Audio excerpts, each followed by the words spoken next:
Berarti ini sebuah kesaksian ya, dan fakta yang Pak Agus alami bahwa Bapak dipanggil oleh Presiden untuk menghentikan kasus IKTP yang mentersangkakan Setia Novanto waktu itu menjadi Ketua DPR.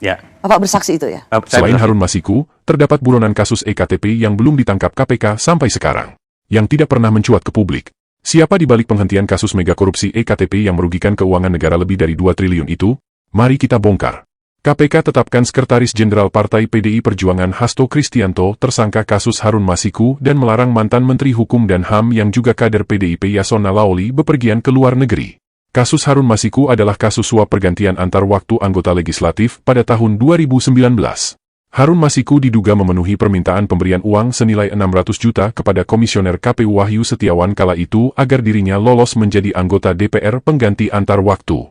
Hasto dianggap bersalah dianggap menghalang-halangi kasus penyidikan dan membantu kaburnya Harun Masiku. Kejadian ini telah terjadi 5 tahun yang silam, tepatnya tahun 2019.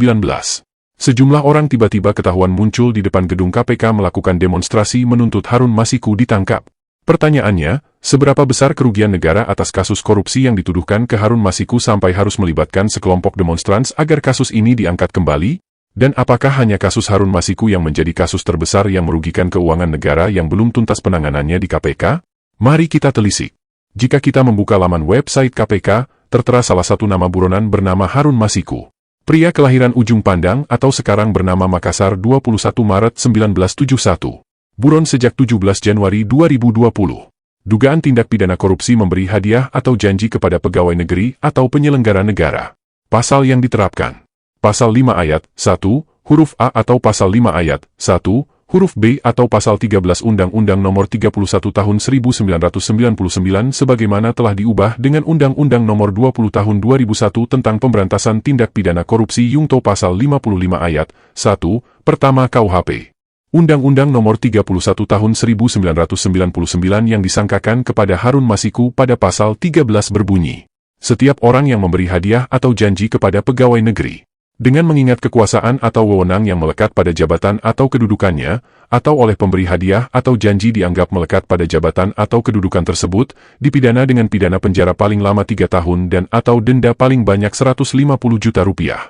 Menilik dari pasal yang disangkakan, kasus Harun Masiku sebenarnya masih termasuk kasus dalam kategori ringan. Ancaman pidananya masih di bawah 5 tahun.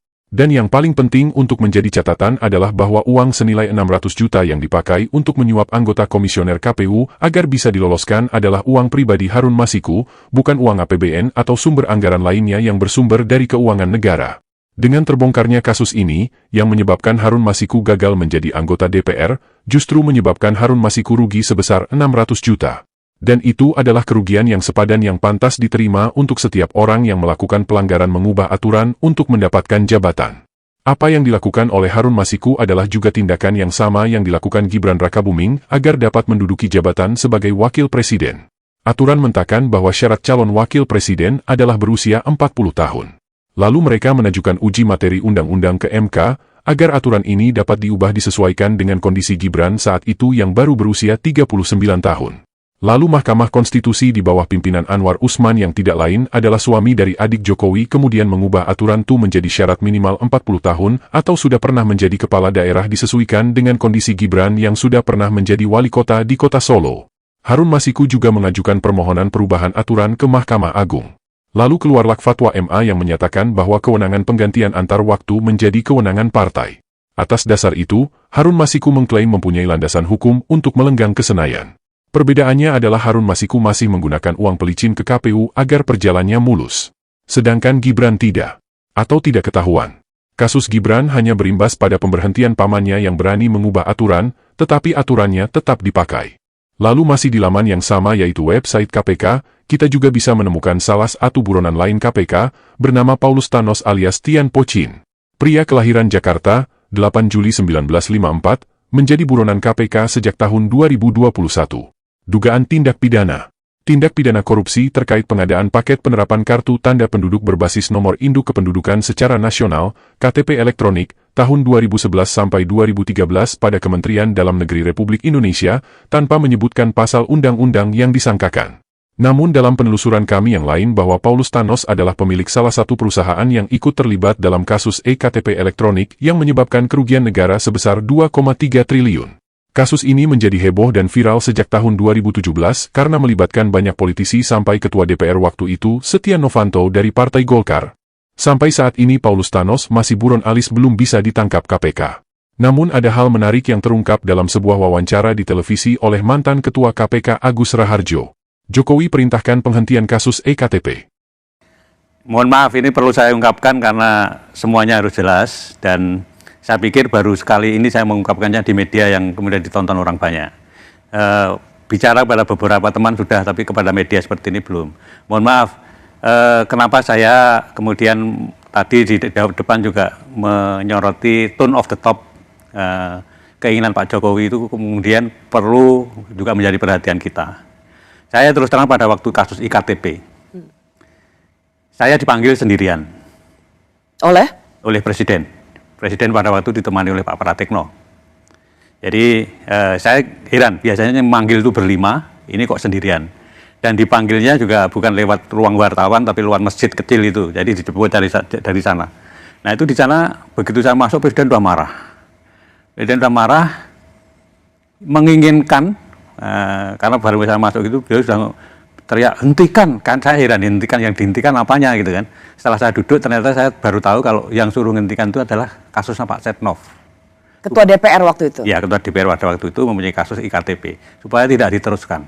Nah, sprindik itu kan sudah saya keluarin 3 minggu yang lalu, dari Presiden bicara itu.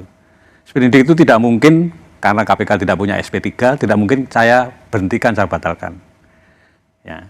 Kemudian, karena tugas di KPK itu seperti itu, makanya ya kemudian tidak saya perhatikan, saya jalan terus, Tapi akhirnya kan dilakukan revisi undang-undang, nanti kan intinya revisi undang-undang itu kan SP3 menjadi ada, kemudian di bawah Presiden, karena apa pada waktu itu mungkin Presiden merasa bahwa ini Ketua KPK diperintah Presiden kok nggak mau, apa mungkin begitu kemudian itu gelagat awalnya ya? Ya, nah, jadi jadinya kan revisi undang-undang KPK itu, dan sebelum revisi undang-undang KPK itu Anda kemudian juga perlu pahami, buzzer itu kemudian kan bukan main kan.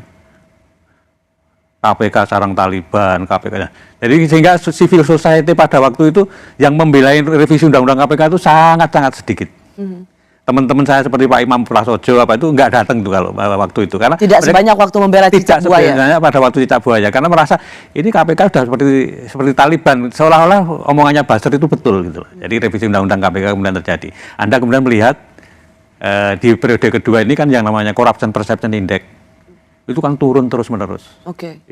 Itu menjadi gambaran kita, karena itu yang menilai adalah 9 lembaga internasional. Agus, kalau saya ingin kembali, jadi ini sebuah kesaksian ya, dan fakta yang Pak Agus alami bahwa Bapak dipanggil oleh Presiden untuk menghentikan kasus iktp yang mentersangkakan Setia Novanto waktu itu menjadi Ketua DPR. Bapak bersaksi itu ya? Saya bersaksi. Saya bersaksi, dan itu memang terjadi yang sesungguhnya, saya alami sendiri. Saya awalnya tidak cerita kepada komisioner yang lain, tapi setelah beberapa lama itu kemudian saya cerita. Joko Widodo selaku Presiden kala itu, menurut Agus Raharjo ikut cawe-cawe meminta kasus e-KTP yang jelas-jelas merugikan keuangan negara sampai triliunan rupiah dihentikan. Apakah ini yang juga sekaligus menjadi faktor penghambat tertangkapnya salah satu buronan KPK Paulus Thanos? Jika kesaksian Agus Raharjo benar, maka sejatinya peran Jokowi sama dengan peran yang disangkakan ke Hasto saat ini, sama-sama menghalang-halangi penyidikan KPK. Yang menjadi pertanyaan adalah beranikah KPK yang saat ini dipimpin perwira polisi memanggil Jokowi untuk mempertanyakan perannya dalam hilangnya salah satu buronan KPK? Terlebih lagi salah satu penyidik KPK pernah mengungkapkan bahwa penyidik KPK sudah menemukan keberadaan Paulus Thanos di salah satu negara lain di luar Indonesia dan sudah berubah kewarganegaraan. Proses penggantian kewarganegaraan ini menurut penyidik KPK dilakukan di Indonesia. Siapa sebenarnya yang berada di balik penggantian status kewarganegaraan salah satu buronan KPK ini? Dan kenapa tidak ada kelompok masyarakat yang melakukan demo meminta kasus yang merugikan negara sampai 2,3 triliun ini diusut tuntas? Apakah karena kasus ini melibatkan kader-kader Partai Golkar, partai yang sekarang bergabung koalisi pemerintah, dan indikasi penghentian kasus yang dilakukan Presiden kala itu Joko Widodo? Bagaimana dengan kasus mantan Bupati Kalimantan Selatan yang sudah ditetapkan sebagai tersangka namun akhirnya menguap? Atau kasus dana hibah di Jawa Timur yang hanya menangkap para penerima hibah tetapi pemberi hibah aman-aman saja? Atau bagaimana kasus korupsi mantan Bupati Maluku Utara yang menyeret nama menantu Jokowi Bobi Nasution? Kenapa para pendemo diam saja? Apakah karena para tersangka ini kader partai anggota koalisi pendukung pemerintah? Kita semua akan melawan semua tindakan yang melawan hukum, termasuk jika benar Hasto terlibat tindakan yang menyebabkan Harun Masiku kabur. Tetapi KPK juga dituntut bersifat profesional, bekerja berdasarkan hukum, dan bukan pesanan oknum tertentu, lebih-lebih oleh pesanan penguasa atau mantan penguasa. KPK dibentuk dan didanai oleh negara untuk memberi rasa keadilan terhadap lebih dari 270 juta rakyat Indonesia dan bukan menjadi alat politik bagi kelompok tertentu. KPK haruslah benar-benar independen karena potensi utama korupsi ada di tubuh penyelenggara pemerintah. Maka jika KPK menjadi kaki tangan pemerintah, siapa yang akan menegakkan keadilan pada rakyat? Bagaimana menurut kalian? Setujukah jika ketua KPK dipimpin orang akademisi dan bukan polisi?